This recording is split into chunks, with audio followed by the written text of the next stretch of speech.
Assalamualaikum warahmatullahi wabarakatuh. Perkenalkan, nama saya Hani Maya Dewita Putri, NPM 2021020207. Saya dari kelas E HTN akan mempresentasikan tugas UTS yang berjudul Tayamum.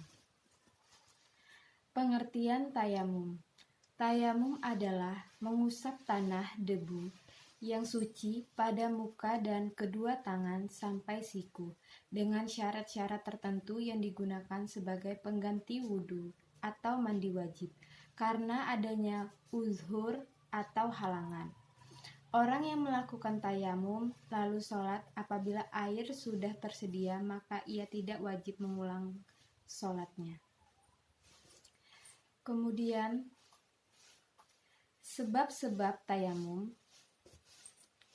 Ada beberapa sebab yang mengakibatkan seorang diperbolehkan untuk bertayamum. Di antaranya 1. Tidak ada air. 2. Adanya uzur. 3. Adanya perbedaan pendapat tentang sebab tayamum. Yang ketiga ini, Imam Hanafi berpendapat hanya ada 2 yang disebutkan di atas yang merupakan sebab diperolehkannya tayamum. Menurut Imam Syafi'i, sebab ketiga adalah adanya air sedikit tetapi untuk minum hewan yang dimuliakan oleh syar'a. Menurut Imam Malik, adanya air sedikit tetapi untuk minum hewan sekalipun anjing. Dan menurut Imam Hambali, sebab yang ketiga adalah mencari air setelah waktu sholat tetapi tidak menemukan air. Kemudian ada syarat-syarat tayamum. Syarat-syarat tayamum pertama, dengan tanah yang suci dan berdebu. Kedua, sudah masuk waktu sholat. Ketiga, menghilangkan najis.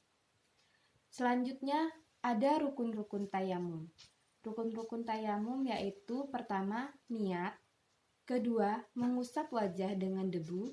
Ketiga, mengusap kedua tangan. Keempat, menurut Imam Hafi dan Imam Hambali, hanya ada 3 rukun-rukun tayamum yang disebutkan di atas. Menurut Imam Malik, rukun tayamum yang keempat adalah mu'alah. Mu'alah adalah terus-menerus tanpa ada pemisah lama antara mengusap anggota satu dengan anggota yang lain. Dan antara tayamum dengan sholat merupakan rukun tayamum. Sedangkan menurut Imam Syafi'i, rukun tayamum yang keempat adalah tartib, mendahulukan anggota yang seharusnya di awal dan mengakhirkan anggota yang seharusnya terakhir. Kemudian selanjutnya, sunat-sunat tayamum. 1. Membaca basmalah. Dalilnya adalah hadis sunat wudhu karena tayamum merupakan pengganti wudhu. Kemudian yang kedua, menyelipkan debu dari telapak tangan supaya debu yang berada di telapak tangan menjadi tipis. Ketiga, mendahulukan menyapu tangan dengan kanan dari yang kiri dan melakukan bagian atas dari bagian bawah ketika menyapu muka. Keempat, merenggangkan jari-jari ketika menempukannya pertama kali ke tanah. Kelima, menyela-nyela jari setelah menyapu kedua tangan. Keenam, dilakukan dengan tertib. Ketujuh, membaca 2 kalimat syahadat sesudah tayamum sebagaimana sesudah selesai berwudu. Selanjutnya, batalnya tayamum. Pertama, semua hal yang membatalkan wudhu juga membatalkan tayamum. Kedua, adanya air. Apabila seseorang bertayamum karena tidak ada air dan bukan karena sakit atau luka, lalu ia akan mendapatkan air sebelum ia melaksanakan sholat, maka tayamumnya itu batal. Oleh karena itu, ada beberapa ketentuan bagi orang yang bertayamum tetapi kemudian menemukan air adalah sebagai berikut. 1.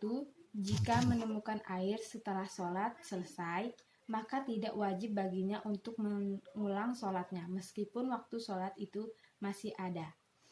Kedua, jika orang yang bertayamum bukan karena sakit lalu menemukan air sebelum ia melaksanakan sholat, maka tayamumnya itu batal dan ia harus berwudu. Ketiga, apabila orang yang bertayamum karena janub lalu ia menemukan air setelah sholat, maka ia tidak wajib mengulang wudunya melainkan harus mandi. Kemudian yang berikutnya, beberapa masalah yang bersangkutan dengan tayamum. 1. Tayamumnya orang yang memakai perban. Tayamumnya orang memakai perban. Kemudian bertayamum dengan dinding. Bertayamum dengan dinding. Tanah yang baik yang dapat dipergunakan untuk tayamum adalah debu yang suci. Jika di sekitar tempat tayamum tidak ditemukan debu, maka boleh bertayamum dengan menggunakan dinding. Dan selanjutnya adalah kesimpulan. Adapun beberapa hal yang kami dapat simpulkan dari penyusunan makalah ini adalah sebagai berikut.